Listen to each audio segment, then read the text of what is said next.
مشکل وقت پہ صبر کرنا، ان کو میں درس دیتا ہوں، لیکن میں آپ کو یقین دلاتا ہوں کہ اسی طرح آپ چلتے رہے، یہ آپ کے سب کے ہاتھ سے گیم نکلنے والی ہے، یہ ادھر تک پہنچ جائے گی، آپ کوئی بھی کنٹرول نہیں کر سکے۔ اور اس لیے میں آخری بات پہ آتا ہوں کہ دیکھیں آج پھر ہمیں خبر ہے کہ 30-40 عورتیں زخمی ہوئی ہیں آٹے دینے کے اوپر، اور اب تک 8 عورتیں مر چکی ہیں یا لوگ مر چکے ہیں آٹے کے ڈسٹریبیوشن پہ۔ دیکھیں کوئی کسی کو سمجھ آ رہی ہے کہ ہم لوگوں کے حالات ہیں کیا؟ کرونا کے دوران جب لاک ڈاؤن ساری دنیا میں لگا اور نچلا طبقہ پس گیا، ہم نے تب 14,000 روپے ڈسٹریبیوٹ کیا۔ کبھی آپ نے اس طرح کا سین دیکھا تھا؟ کس طرح ہم نے ان کی عزت نفس اس کو بچایا۔ ہم نے خواتین کو بلایا سکولز کے اندر، پرامن طریقے سے وہ بیٹھی، وہاں بیٹھ کے ان کو باقاعدہ ان کے بینک اکاؤنٹس کھول کے ان کو چیکس دیے تاکہ ان کو ذلیل نہ ہوں، سڑکوں کے اوپر لائنیں میل میل کی لائنیں نہ لگیں، یہ اس طرح آٹے کی بوری اٹھاتے نقصان نہ ہو، انجریز نہ ہو، زخمی نہ ہو۔ ہم نے اس لیے کوشش کی کہ ان کی عزت بھی محفوظ رہے اور ان کو جو ضرورت ہے پیسے کی وہ بھی مل جائے۔ پہلے تو اس سے نظر آتا ہے کہ ان کو سوائے پبلسٹی کے، یہ صرف اور صرف چیپ پبلسٹی کے لیے، اس سے زیادہ ان کو کوئی فکر نہیں ہے معاشرے کی۔ دوسری بات یہ کہ کیا ہم اندازہ لگا رہے ہیں کہ جس طرح کی 11 مہینے میں تباہی مچی ہے اس ملک کے اندر،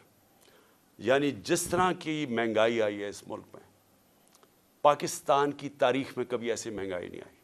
اور پھر ساتھ ساتھ بے روزگاری بڑھتی جا رہی ہے، انڈسٹری بند ہوتی جا رہی ہے، جو آگے حالات ہیں وہ مزید اور بگڑتے جا رہے ہیں۔ آگے IMF کا سمجھوتا ہونے نہیں لگا، وہ ہونے اس لیے نہیں لگا کہ اگر ان کی کنڈیشنز مانتے ہیں تو ان کو پتہ ہے کہ آگے مہنگائی اتنی زیادہ ہے، یہ عوام برداشت نہیں کرے گی۔ کنڈیشنز نہیں مانتے، ملک ڈیفالٹ کی طرف جا رہا ہے، دونوں طرف پھنس گئے ہیں جا کے۔ اور کیا سب کو یہ سمجھ آ رہی ہے کہ ان کے پاس کوئی جواب نہیں ہے اس کا، ان کے پاس کوئی حل ہی نہیں ہے، کوئی روڈ میپ ہی نہیں ہے؟ اور یہ مزید جو معاملہ بگڑے گا، اور یہ جو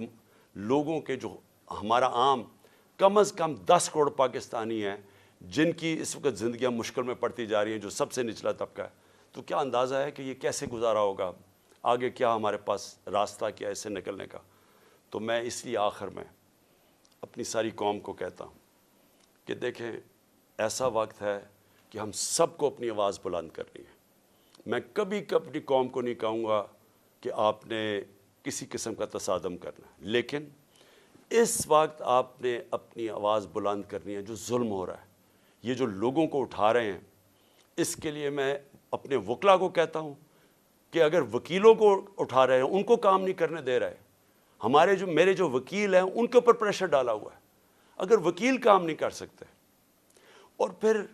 میڈیا کو میں کہہ رہا ہوں کہ سوشل میڈیا یا میڈیا سے جو کیا ہے، جو انہوں نے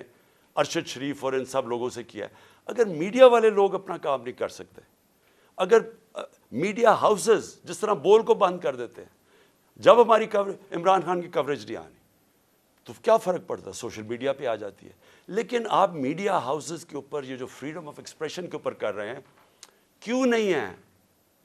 نہیں ہے کہ میڈیا اور جرنلسٹ اس کے اوپر اپنی آواز کیوں نہیں بلند کر رہے؟